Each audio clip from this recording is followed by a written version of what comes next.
Mixture of two different materials, or three pretty much. You got the sand at the bottom, you got some soil and little bits of rock, right? Little limestone chunks. Now we're going to start here. What will happen when you add in a different gradient? What's going to happen? Where's the water going to flow? Down. Down? Like this way? Gravity's gonna pull it. So gravity will pull it down initially, right? Okay. When it hits this impervious surface, the bottom of the model, what's going to happen? Where's it want to flow to? The bottom. Where's the bottom? Down. Down. So it will sink to the bottom here and flow with gravity, hopefully to the right. Okay. These partitions will hopefully show the progression. Okay. So. Austin's camera work right here. Thanks, guys. The camera person's amazing. Yeah, she is. I know. All right, so You can see it on his I can't see page. it anymore. Wait, no, I gotta go to the front, bro. Yeah, I wanna go. it's all right. It's all right. All right. So infiltration we have right here, but look, see, it's starting to flow down. So we can apply. Guys, we can apply what's called Darcy's law. Darcy was a scientist back in the 1800s.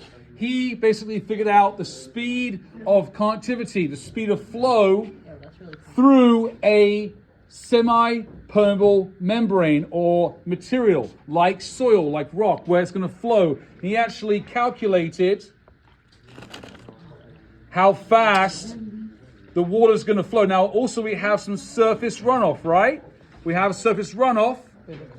We have streams and rivers. Whoa. And it's going to flow down. And if you see with the groundwater, how it starts to link up and flow at a certain speed. This is based on the density, the porosity, and the compaction of the material. So, yes, of course.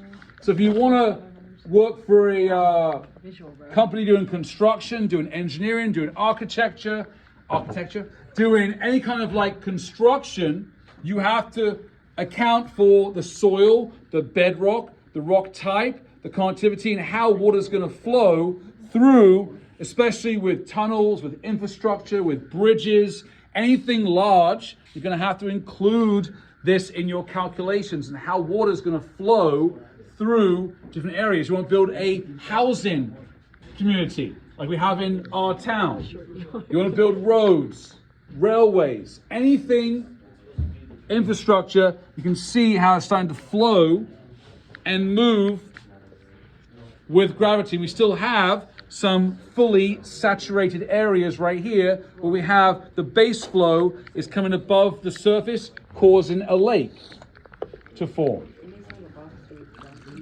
Whoa. Whoa, all the water. All the water. That hasn't yet reached down there. Why? Probably the amount of water, also the time it takes for it to flow. So the material is causing this to slow down. If I made it a higher gradient or I changed the material to make it more porous with higher permeability, this would move faster through the material. Okay? All right.